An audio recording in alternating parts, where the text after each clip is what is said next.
So for this drill, we're gonna be working on a little bit of toe mobility, but also toe and foot control. So I'm gonna have you take your hand and you are going to place it under your big toe.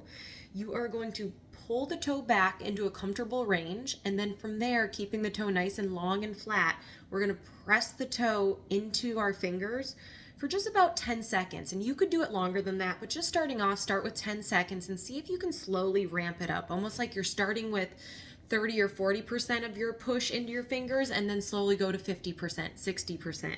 And I can feel some muscles activating on the bottom of my foot here. After those 10 seconds are up, I'm gonna have you just relax that push, and now we're gonna pull the toe back a little bit farther, but we can also actively pull it back with our muscles as well. So you could kind of do either. We could passively pull the toe back or actively pull the toe back and see how far you can lift that toe and hold for about 10 seconds, and then we repeat the process. And you can do it up at this end range if you're able to push, but for some people it's going to be hard to push at that end range, so it's okay to kind of go back into that mid range, push that toe into your fingers, really try to generate force in the bottom of the foot. Everything's staying flat on the ground though. The little toes can do whatever they need to do. And then after the 10 seconds, slowly relax and pull the toe back, trying to go into farther ranges, or like I said before, actively pulling the toe back.